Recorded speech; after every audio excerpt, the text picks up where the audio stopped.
Receiving hostile fire. Losing ground. Neutralized.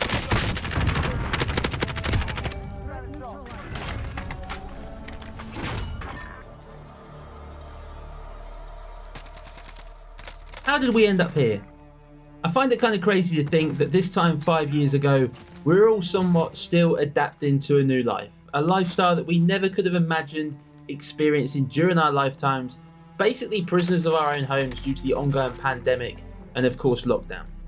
Now I appreciate that it was a tough time for many people, and we're not forgetting that here at the start of this video, but I'm sure just like me, many of you remember one thing about lockdown, and that's Warzone.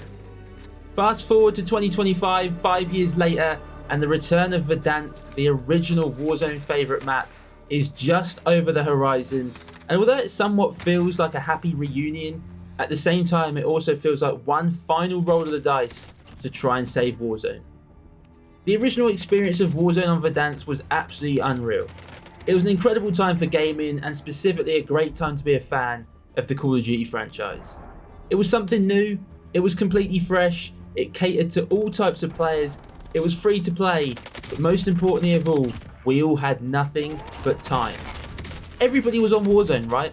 Hardcore fans of the franchise that had never left, classic fans who were returning after years of not playing, and even new players. It really didn't matter about skill or experience, everybody was having a great time on Verdansk. For me, personally, it also felt like an extension to my childhood. We were all in love with Call of Duty once again, and not only that, but everybody was available all of the time to play. We had very little commitments or distractions, it was all about hopping on Warzone for hours upon hours of fun with the crew. Now I find it absolutely ridiculous, right, that it's been 5 years since that time. Like literally, where did that time go? The original experience is nothing but a memory now, and any clips or old videos related to that time really do hit hard, and all those feels start coming back when you see them. Life is very much back to normal, everyone is busy again living their life and trying to make the most of the little hours they do have away from work and other commitments. But when it comes to Call of Duty, things have changed massively, and specifically with Warzone, where the popularity has definitely declined since 2020. The return of Verdansk is just around the corner, as we've already mentioned, and later this week on the 3rd of April we will all have access to the fan favourite map once again. But it does feel like that last chance saloon to try and save Warzone. I mean, they've already come out and said if the return of Verdansk is not successful and Warzone continues to decline, they may not support it in 2026. I mean, that's crazy, right? Imagine 5 years ago telling someone that we would be in this position after having something so perfect. Now, I've been doing content on this channel for almost 4 years, I've uploaded over 400 long form videos, and I've not once created any Warzone related content. But now felt like the right time, as I was one of the lucky ones who got to experience it in its prime. Today I wanted to talk a little bit about what made the original Warzone on Verdansk so special to me and many others, along with looking towards the return of it and realistically sharing my thoughts on what we can expect. So I feel like I've touched on some parts briefly already, but there were many reasons why Warzone was so great. Firstly, it was completely new. Now of course we had Blackout, right, and that was the first proper Call of Duty Battle Royale experience, and I know there's many people out there that consider Blackout to actually be better than Warzone.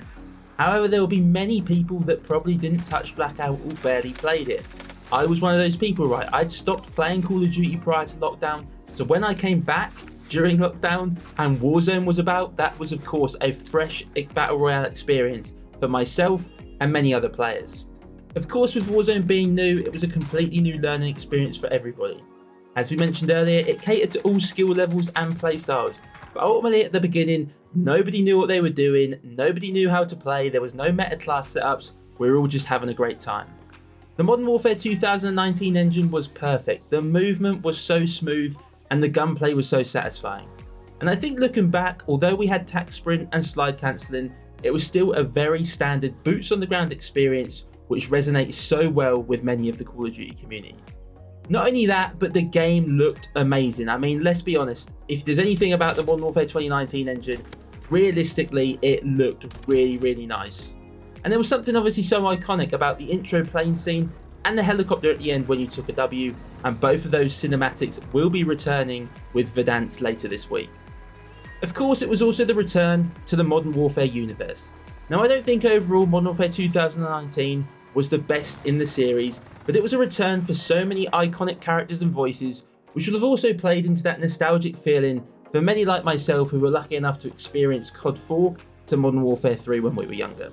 And who could forget the Gulag, right? The OG Gulag, throwing rocks at players, spray painting the floor, chasing each other around, punching each other, as you wait in anticipation for that crucial 1v1, and of course the game chat reactions afterwards, whether that was in the Gulag, the actual match, after the game, that was also always an awesome time. Coming back to the gunplay, there were some incredibly cool and iconic weapons that many of us used across our time in Verdansk, such as the Kilo, the AMAX, the Grau. We could just go on forever, right? And not forgetting the Kar 98. I mean, OMG, the Kar 98 monolithic suppressor, one-shot headshots. I mean, just how good was it? It was so good. The sounds as well. This might sound like something stupid, but whether it be loot boxes, floating loot, airstrikes, clusters, cracking armor, sticking the res, buy stations, buying a teammate back. Like, if you watch a video from that time period, all of the feelings just start flooding back, right? I also remember all the cool events they did along with limited time modes, the Haunting of Verdansk, and running to the stadium for the Black Ops Cold War reveal. They were standouts for me. I mean, can you just remember running to the stadium and then it started playing that little video and you were still running, and it was just so good. Like, awesome sort of stuff they used to do. Of course though, it would be silly to overlook the lockdown aspect of Warzone. I'm not saying that it wouldn't have been successful. I mean, it's something that we'll never know, but the size of Warzone and the amount of players who experienced it was incredibly inflated with lockdown. And I do feel like as well we have to take into consideration the time period and the availability and how much time we all had to play, right? Like, you know, we all just got all the time in the world to just sit there and play Verdansk over and over again with our friends. We didn't have to worry about work and all that sort of stuff. Honestly, it was just absolutely crazy. And I compare it a lot to the golden era of Call of Duty. COD 4 to Black Ops 2, considered the best run of Call of Duty titles we've ever had. I was lucky enough to play back then, and when I look back, do I think those games were good? Absolutely. But of course there's a nostalgic feeling looking back now, but also just the time period, right? We were younger, we didn't have commitments, we didn't have responsibilities, and I feel like we relived a lot of that through Verdansk in 2020. As I say though, Verdansk was amazing regardless of the lockdown buff. The question is, will its return save Warzone? So I truly don't believe there's anyone who expects the return of Verdansk to feel like the prime time of 2020, right? I mean, if you do feel like that, you're going to be disappointed. You're never going to get that exact feeling. And again, I compare it to, let's say, Modern Warfare 2 2009 and Black Ops 2. They're two Call of Duty titles that get thrown around for a remaster quite a bit. Now, if they got remastered, would I play them? Absolutely. But I've always kind of said I don't really want to see either of those CODs remastered, because again, it will never feel the same as it did when we were younger. And it's going to be the exact same here with Verdansk and Warzone. It's not going to feel exactly like 2020. That doesn't mean that it can't be fun and enjoyable, right? Now, I'm rooting for them. I want this to be successful. I think that, you know, there is a world where Warzone and multiplayer can exist. I think they should be separate, and I want this to go well. But of course, the sad reality is there's a lot of people out there that want to see it fail, and that's just kind of where we are, right? You know, there's people like that in the world. There's a lot of people like that in the COD community. But I feel like the real fans would love to see this, you know, go well. And I just want to have that feeling that I can play Warzone if I want to. Like, I've not had the feeling to switch over to Warzone in a very long time. So the question is, what can we expect? Now, I've not really played Warzone 2 or the current Warzone, so I can't make any direct comparisons. But I went through the Call of Duty blog the other day, took down notes of kind of the main things that I thought were quite interesting. I've listed them down here. I'm going to run through them now. I won't go too much into detail, and I'll leave a link in the description to where I got this information from if you want to take a deeper dive. So the map for the most part is going to be a one-to-one duplication of the 2020 version with minor adjustments, improvements to lighting and graphics throughout the map. The draw distance has also been improved, so you'll be able to see further and you'll get a much crispier vision of things that are in the further distance away from you. You can now swim on the southern side of the map, but it's not critical to the gameplay, and I don't believe there's any other parts of the map where swimming will be required. You can now mantle some more rocky terrains that you couldn't initially mantle on the original map. Some areas that were only accessible by parachute can now be accessed with new ladders. Omni movement is coming into Warzone, but they are slowing the overall movement down to bring it closer to the original Warzone experience. And I think this is really cool. They're kind of combining Omni movement, but they're not just saying, oh, let's take Black Ops 6's movement exactly. They're slowing it down a bit, and I think that will suit Warzone really well and definitely help people resonate with how it used to be.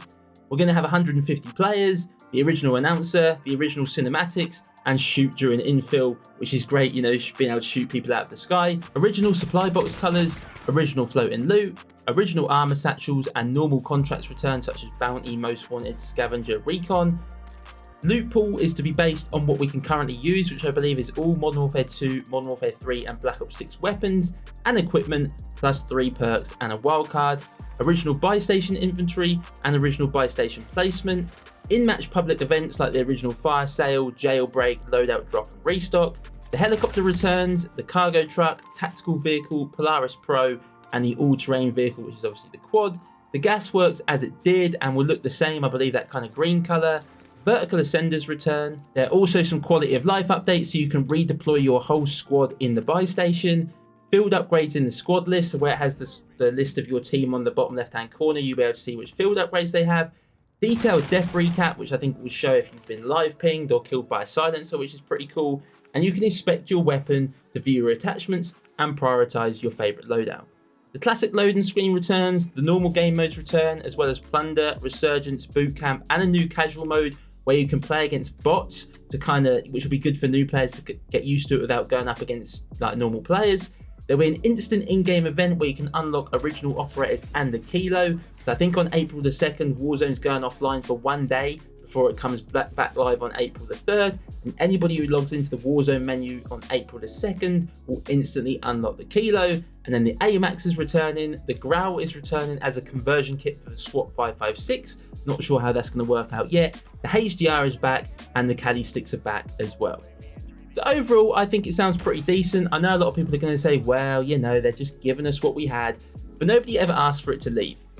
I think this is the perfect building block for Warzone. Hopefully they can improve it from this point and start to kind of move away from multiplayer and make them their own separate modes, which I think is really, really important. But one of the biggest issues is let's be honest, a simple return of Verdansk is not just going to fix everything. Of course, the map was amazing, but there are two big threats that could derail this whole launch and this whole project. The first one is bugs, right? This game cannot be buggy on release. They've already delayed the release of Verdansk, so there is absolutely no excuses for this game not to run smoothly on day one. But historically, we know when there's a Warzone update, it doesn't always go very well. But the biggest problem is going to be the cheaters and how they deal with the cheaters.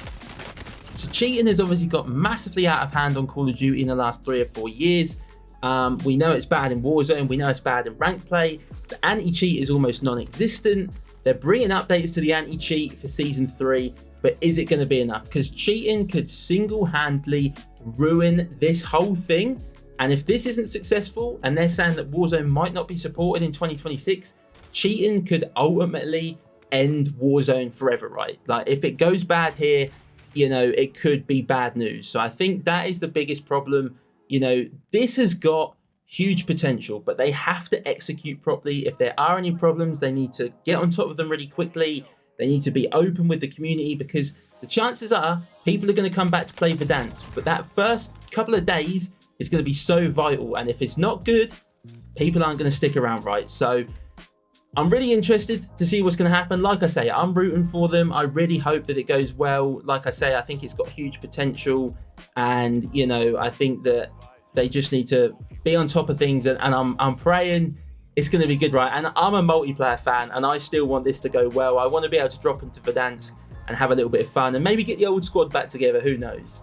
So I'm going to leave it there. Hopefully you guys have enjoyed this video, and I'm hoping it's at least brought back some nostalgic feelings for some of you, and maybe got some of the others of you excited for its return. Hopefully I've done Warzone justice. As I say, I don't tend to do any Warzone related content, so hopefully I've done it well in this video.